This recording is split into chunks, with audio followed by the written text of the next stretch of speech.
शहद देने का तरीका ये होता है कि अगर खांसी बहुत ज्यादा है, ठीक है, छोटे बच्चे, चाहे वो नौज़ायदा बच्चे हों, 2-3 महीने वाले बच्चे, 4 महीने के, इस तरह 6 महीने के, या आप बड़े, कोई भी है, तो उसका एक तरीका है, आप लोगों ने करना ये, चम्मच को गर्म कर लें बस।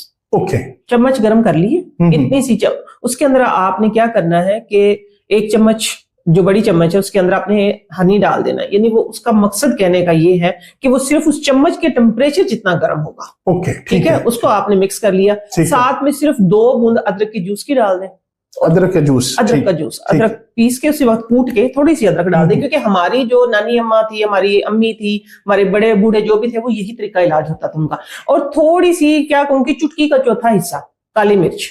ओके, हाँ, उसको मिक्स किया, क्योंकि अब वो चम्मच तो गर्म है, ठीक है, उसने जितना टेम्परेचर लेना था, वो गर्म चम्मच तो आप बच्चे के मुंह में या बड़े के मुंह में नहीं ना दे सकते। आपने बस उसके अंदर हिला के दूसरी चम्मच में डाल के फौरन से ले लेना। वो आप कहेंगे दूसरे पंजाबी में जिसको कोसा कोसा बोलते हैं। हाँ जी, हनी पकाना नहीं चाहिए एक्चुअली, हनी पकाते नहीं है, ठीक है। तो बस ये है कि आपने उसको कोसा कोसा नीम गर्म सा करके फौरन से दे दें, इंशाल्लाह फौरन आराम आ जाएगा।